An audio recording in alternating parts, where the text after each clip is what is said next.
c'était cool.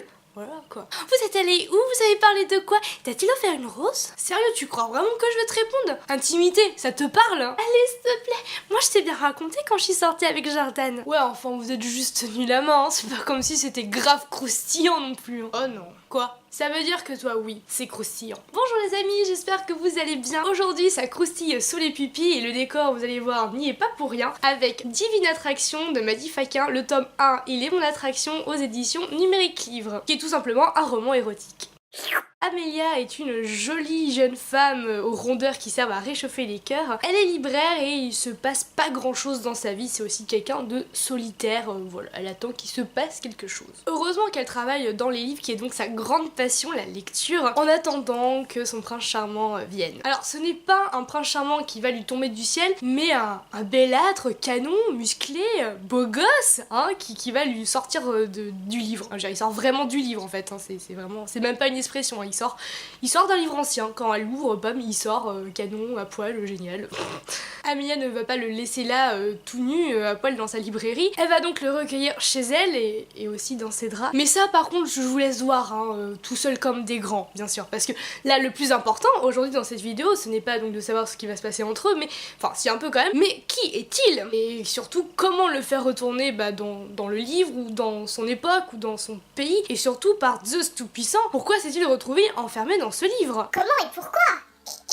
Il y a du mystère, il y a du mystère. Ce que j'en ai pensé, alors déjà tout de suite, d'entrée de jeu en ce qui concerne tout ce qui est romance érotique, j'étais contente d'en lire parce que c'est pas forcément quelque chose que je lis beaucoup comme vous pouvez le constater, mais j'étais contente d'en lire surtout quand c'est bien écrit et que ce n'est pas vulgaire, et ce n'est pas le cas. Et je peux vous dire que même j'admire en fait les auteurs qui se lancent dans cet exercice, parce que pour moi je trouve ça vraiment difficile au final. Ça a l'air super facile d'écrire des scènes de cul, mais je trouve que malgré tout c'est un exercice difficile pour ne pas non plus tomber dans des écritures déjà vues et pas vulgaire en plus. Dans ce tome 6, qui va vraiment être le cœur de l'intrigue entre guillemets, c'est vraiment la rencontre entre les deux, donc du coup j'ai encore plus hâte de voir comment ça va évoluer en fait ça, parce que je pense qu'on est en train de mettre les bases, mais du coup j'attends vraiment le tome 2 avec impatience parce que j'espère que ça va encore plus décoller, et je suis vraiment intriguée par l'univers qui est donc mis en place par le personnage de Vince, hein, le gars qui sort du livre. J'aime beaucoup du coup l'univers qu'il apporte, parce que c'est un côté un peu fantastique en fait, romance érotique fantastique, et ce qui est dedans c'est tout ce qui est un peu déesse, grecque, mythologie, donc j'aime beaucoup,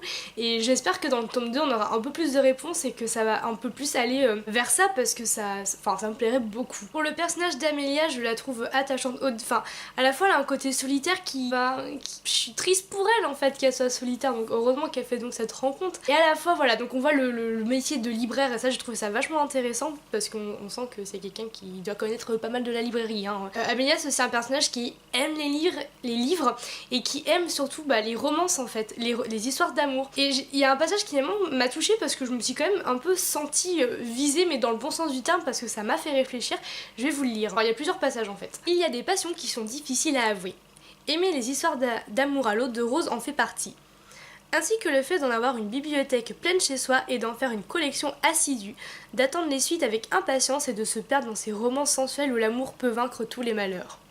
Avoir cette passion-là quand on est libraire est encore plus embarrassant parce que vos collègues très sérieux appellent ce genre de romans des livres poubelles, faciles, et les qualifient de fausse littérature.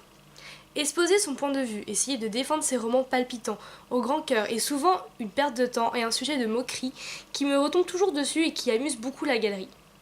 J'ai fini par ne plus en parler, j'attends les nouveautés avec impatience, les achète en faisant abstraction des regards et des grands sourires moqueurs de mes collègues, et me réfugie chez moi où je peux dévorer ces petits instants de rêve. Petite suite. Je passe un long moment à examiner notre rayon romance et mets quelques livres de côté que j'achèterai le mois prochain. Je ne peux cependant qu'être déçue de cette étagère un peu laissée à la dérive.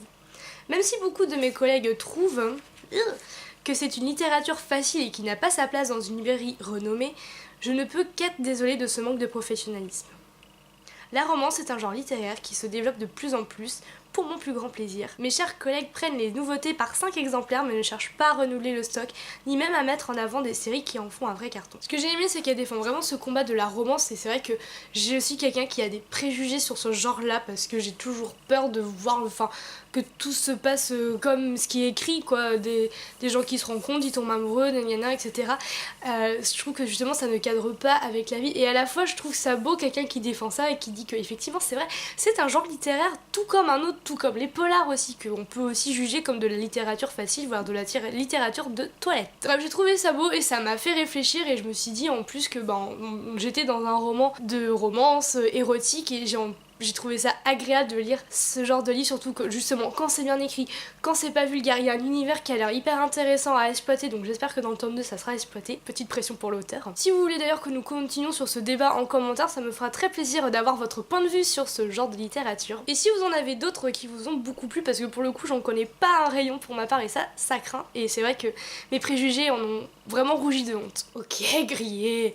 On s'est embrassé. Sur la joue? Non. Et avec la langue, si tu te poses la question. Oh ma petite chérie, ça y est, enfin, je suis si fière de toi. Tu vas enfin connaître les plaisirs de la vie. Tiens, lis ça. D'ailleurs, vous aussi, vous pouvez tenter cette chance avec ça, n'est-ce pas, ma petite? Tout à fait, mamie. Vous pouvez, vous aussi, lire ce livre. Je mets en concours 2 exemplaires et comme d'habitude, donc là, nous sommes le 8 mars, donc ça s'arrêtera le 15 mars. Je ferai donc une mini vidéo pour annoncer les gagnants. Vous me mettez donc sur le lien qui s'affiche ici, donc c'est les rats de bibliothèque@gmail.com. Attention, il y a un petit piège, il y a un S à bibliothèque, et qui n'est pas le cas sur ma chaîne YouTube, bon, c'est comme ça. Vous m'envoyez en objet concours romance, ou ouais, on va dire concours romance. Vous me mettez votre nom, votre pseudo d'abonné, c'est très important d'être abonné à la chaîne. Parce que c'est quand même pour remercier les abonnés quand même. Vous me mettez un petit mot si vous le souhaitez, mais surtout n'oubliez pas de mettre votre adresse. Je fais les résultats du concours la semaine prochaine, peut-être plus sur les réseaux sociaux. Je vais peut-être faire les réseaux sociaux, vous voyez comme ça, parce qu'il y a déjà une vidéo qui est prévue la semaine prochaine. Je vous donne du coup plus rendez-vous sur la page Facebook Les Rats de Bibliothèque, tout simplement Les Rats de Bibliothèque sans S cette fois-ci. C'est une page qui est ouverte à tout le monde parce que j'ai aussi un compte Facebook mais qui n'est pas ouvert à tout le monde, mais j'accepte tout le monde. Mais voilà, quand bien même je vous rejoins sur la page pour voir les résultats du concours. Du coup, je n'ai plus qu'à vous souhaiter bonne chance, à vous demander. Et vous, est-ce que ce livre vous a plu? Est-ce que vous l'avez lu? Est-ce que ça vous plairait? Est-ce que pas du tout? Qu'est-ce que vous en pensez des romances? Question que j'ai déjà posée précédemment, bien entendu. Est-ce que vous avez participé au concours? Est-ce que vous aussi, vous aimeriez savoir ce qui se passe dans le tome 2? Tout ça. N'hésitez pas à commenter en bas, ça me fera toujours très plaisir d'échanger avec vous comme d'habitude. En attendant, je vous souhaite beaucoup d'amour autour de vous, beaucoup d'érotisme, pourquoi pas. Je vous dis à très bientôt et je vous fais de gros bisous.